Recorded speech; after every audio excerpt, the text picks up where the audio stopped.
Soulignons que l'exigence vis-à-vis du marketing est plus élevée que jamais.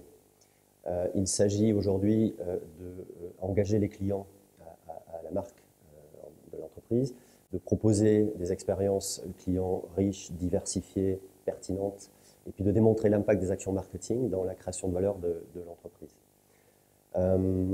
Donc aujourd'hui, l'on observe effectivement une totale transformation du marketing.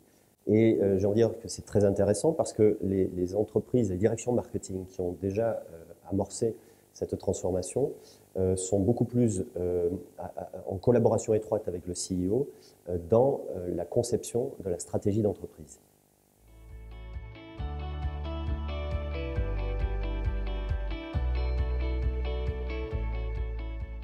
Alors, nous en retiendrons trois. Le premier, qui est d'effacer les frontières entre les métiers, ce que l'on a tendance à résumer par désiloter. Je citerai deux exemples. Le marketing doit engager une relation beaucoup plus étroite avec les fonctions commerciales et assumer son rôle de voix du client. Soulignons à ce propos que les acheteurs déroulent 2/3 de leur process d'achat sans consulter le moindre commercial. Donc on voit bien l'importance et le périmètre de plus en plus large du marketing.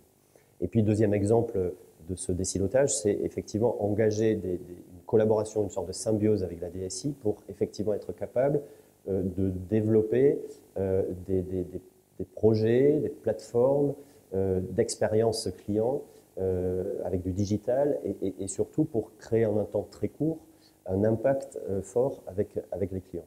Deuxième enjeu, réinventer la fonction marketing, et nous y reviendrons dans un instant.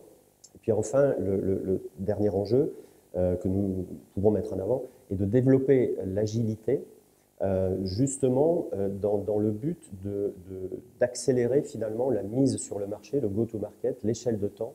Finalement, c'est l'ère comme diraient les Anglais, du fail fast, succeed faster. Donc effectivement, ne pas avoir peur de tomber, de se tromper pour justement s'enrichir et par incrémentation réussir plus rapidement.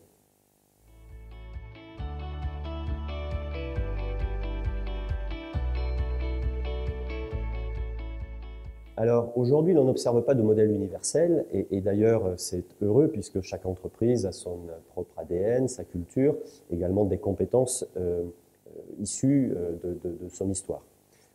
Toutefois, nous parlions de réinvention du marketing et il est clair que la fonction marketing, les directions marketing font face à des défis superbement importants dans l'évolution de leurs ressources humaines et des compétences.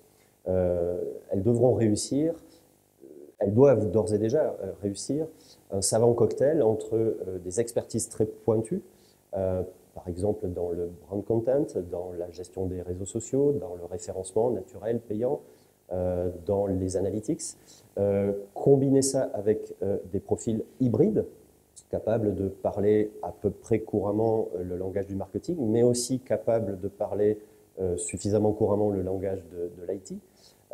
Et puis, on voit bien sous-jacent à ça les besoins de formation pour faire monter en compétence les personnes, les équipes marketing, à l'image par exemple de ce qu'Orange fait à travers sa Digital Academy. On voit bien aussi les enjeux de développer des partenariats avec des startups. On le voit dans la banque avec les fintech, on le voit dans les énergies avec les écotech ou nanotech, on le voit dans la santé pharma avec les biotech.